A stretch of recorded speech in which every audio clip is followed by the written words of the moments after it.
Hey, what's up everyone? Just another quick update on my progress with these Megatouch units, namely the RXs, as I battle these monitors. So, as you recall in the last update, all of them have dead monitors.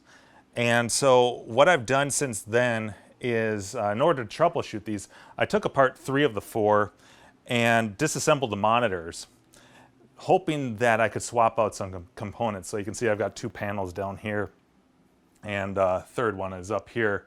And just kind of taking them apart, swapping parts to see if I can isolate what the issue is, and then I can get a better idea of what I need to do to fix all these. And I've made some progress, but let me tell you, it's been kind of a clusterfuck, a real mixed bag. And but it's been interesting. It's been quite the adventure. So what I've done is I took apart 3 of them, and here you go. Here's the basic components. So underneath all this, here's our panel.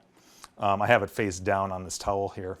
But this is just the OSD board. So this is what basically gives you your menu, allows you to adjust the controls of the monitor. And then we've got our inverter here. And then this is, I would just call it the main board. It's unfortunately a proprietary board, and basically controls the power distribution as well as the video signal. With like a normal TV or something like that, these would all be separate. So you'd have your video board, your power board, and then your inverter. But so what I did was I took apart all 3 of these, and the first really interesting thing about them is that these panels, all 3 of them, if you can believe this, are different brands. No kidding. So this one right here is an LG. As you can see, it's an LG display. And then the broken one, I think it's this one here. Let me just check, because you can tell right away.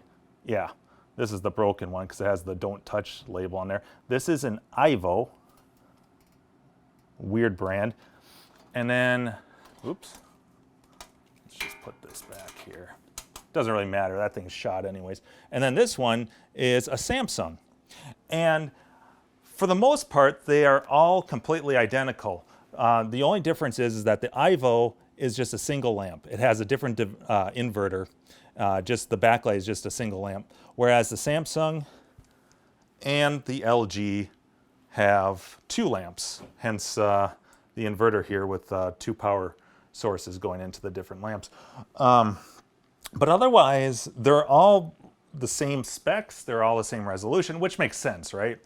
But that kind of threw me off. And I did a little research, and I can find every one of these panels. They're available, they're out there. You can buy them new. I don't think, one of them they're not making anymore, but you can find them. And they're all around $100. So that's not bad. But the problem is that that's not necessarily the issue. So what did I find out? Okay, well, first off, the one with the cracked screen, the farthest one there, that Ivo panel, obviously the panel's bad, but it also has a bad main board, basically in the power section, and I couldn't quite isolate exactly what was causing it. I'm not very used to working with surface mount stuff, so, but basically what was happening is from here you're supposed to get 12 volts going into the inverter. It was only outputting 7, and so underpowered. And the same thing with the main board that was part of this one. This one actually came from the Samsung monitor.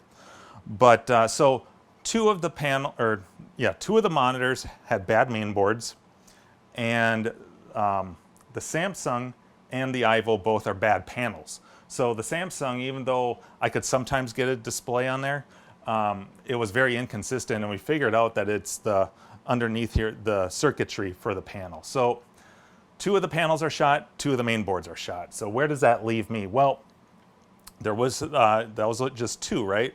So this main board that came from the Samsung is great. It works just fine, and the LG panel is good. So I was able to get one of them at least working. So if I power this guy up here, I have it connected to my laptop as a secondary display. So if I turn this guy on here, hopefully you can see.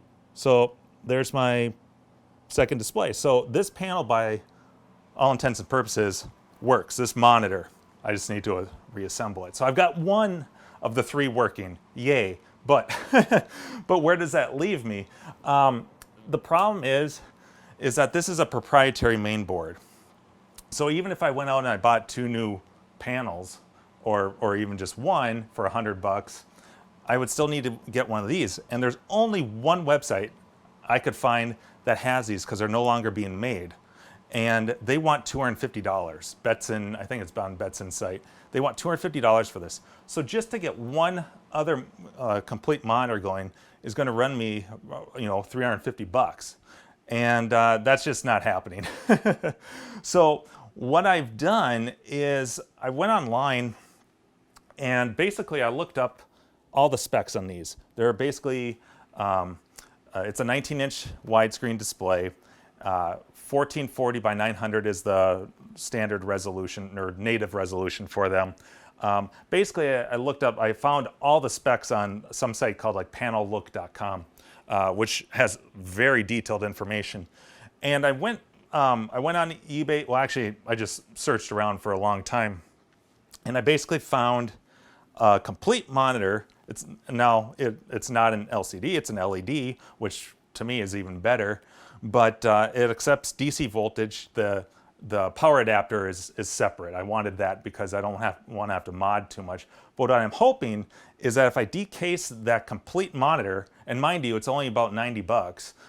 If I decase that whole thing, hopefully I can get it to fit into this frame here, and with minimal modification, because even the display area, all the specs are pretty much spot on down to the millimeter. So I'm really hopeful that I can get it all in this frame, maybe move some components around, and if that works, then I'll order a second one, and that'll be my solution for the other 2. And if all goes according to plan, and it never does, but if it goes close to according to plan, then I can get 3 of these RXs up and running, which is my ultimate goal. If I can get 2, yay. But as for now, I should be able to at least get 1 going.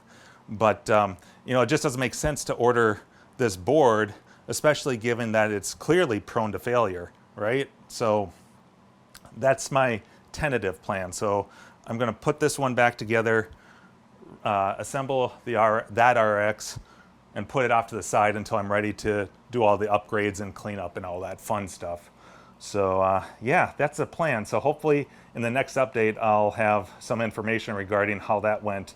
And yeah, knock on wood that everything goes according to plan. But yeah, just another quick update, and I'll see you in the next, I guess, video blog.